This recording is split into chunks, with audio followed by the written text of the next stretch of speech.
दंसा उजिर बाहागि सन्मिलन आफादनि 26थि बोसोरसालिया जथुम आरो जोनोम सान फालिदों।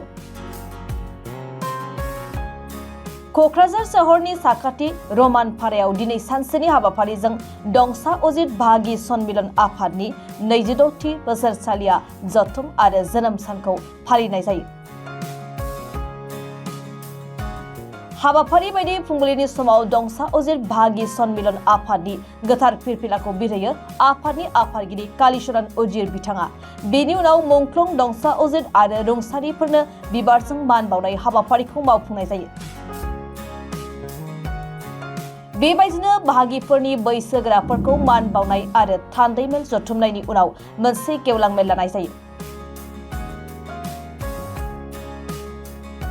दंसा उजिर बाहागि सन्मिलन आफादनि आफादगिरि आरो बासा गौरब बान्था मोनगिरि कालीचरण उजिरनि मासि लानानै दैदेननाय गेवलां मेलखौ दंसा उजिरनि खामानि मावबोनाय आरो बिथांनि जारिमिननि सायाव बिबुंथि लाखिनानै बेखेवनानै होयो उजिर फोलेरनि बाहागि आरो सोमेश्वरी बान्था मोनगिरि हांख्राय उजिर बिथाङा।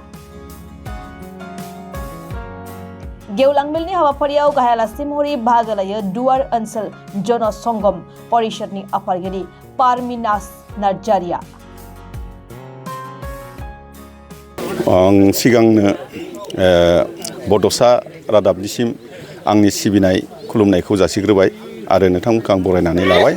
नोंगौ जों दिनै 1938 मायथाइयावनो सिनस्लिबारि गामियाव बे जोंनि दंसा उजिर बाहागि सन्मिलन आफादखौ दाजेनदोंमोन। दिनै फैयै फैयै 87 बोसोर जाबाय आरो बे दंसा उजिर बाहागि सन्मिलनखौ दानायनि मोनसे जारिमिन दं। जारिमिना जाहैबाय बे दंसा उजिरा बे दुवार ओनसोलनि सासे चिफटेइनमोन। थामहिनबा जोङो बर'आव जों बेखौ राजाबो बुङोमोन। दा बे दुवारखौ बिथाङा सालायदोंमोन। नाथाय मोनसे समाव भुटानजों आरो ब्रिटिशफोरजों जेला दावहा जायो, बे दावहा जानायाव दंसा उजिरा भुटाननि जानानै दावहायाव नांदोंमोन। जायनि खारनाव ब्रिटिशफोरा बेखौ हमना लांनानै गुवाहाटियाव जेलाव बिथांखौ जोबथेनानै दोनो आरो देहायारि साजा होनानै बिथांखौ सप्तासेनि गेजेरावनो बिथांनि जिउआ सोरगोआरि जायो।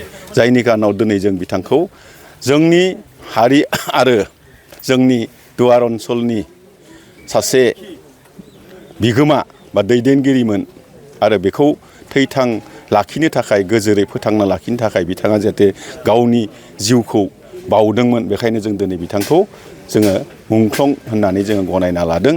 ओंखायनो जोङो बोसोरे बोसोरे बिथांखौ मुंख्लं महरै जोङो सिबियो आरो लोगोसे बिथांजोंनो बिथांनि मावनायफोरखौ इयुनहालागै गोजोरै लाखिनो थाखाय जायफोर जोंनि आगु जोंनि बंस'नि आबौमोन बिथांमोना खामानि मावनानै दिनैनि जोंनि बे समहालागै जोंखौ दिनै आगान होफैनो जोंखौ खाबु होदों।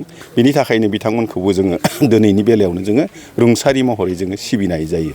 दा बेखिनियानो आरो जों दिनै बे हाबाफारिया फैयै फैयै दिनै बे जोंनिनो बे क'क्राझार बे सहरावनो मोनसे जोंनि बाहागिनि खरलबसे हा दं। बे खरलबसे हायाव जोंहा मोनसे बाहागिफोरनि मोनसे जोङो न' लुनायनि जोंहा सिमां दं आरो बावहाय जों खौसेयै बे न'खौ लुनानै मोनसे सिनायथि गालांनो नागिरदों।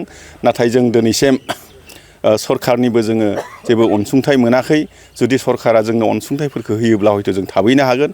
अब्लाबो जोङो जोंनि बाहागिफोरानो बेखौ जोङो गोसो मोदोम होनानै जों नाजागासिनो दं आरो बेनि थाखायनो जोंनि बे दंसा उजिर बाहागि सन्मिलन आफादा दिनै फैयै फैयै बेसेबा दुखु जारलाखौ नेवसिनानैबाबो गेजेर समाव जोङो गोबां बोसोर बाहागिफोरजों सिनायथि जों लालायनो हायाखैमोन आरो थांलाय फैलाय जोङो जानो हायाखैमोन। जायनि खारनाव जोङो बोसोरसालिया बे जुथुमखौ जोङो खुंफुंनो हायाखैमोन आरो जों जुथुमा मेलखौ जों लिंनो हायाखैमोन। जायनि थाखाय जों दिनै 26थि बे जोनोम सानखौल' जों फालिनो हाबाय आरो जों फैगौफोराव बिदिनो बोसोरे बोसोरे जों फालिगोन।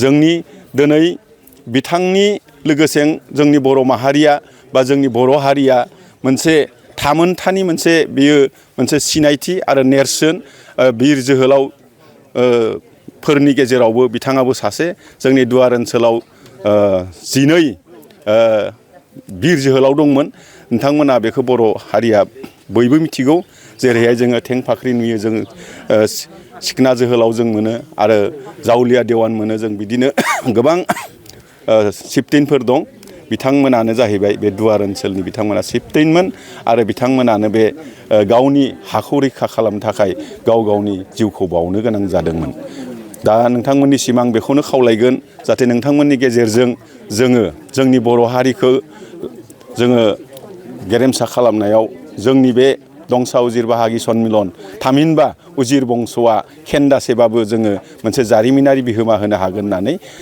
दंसा उजिर बाहागि सन्मिलन जानानै आङो नोंथांमोननो मोनसे फोस्राव बिबुंथि आं लाखिबाय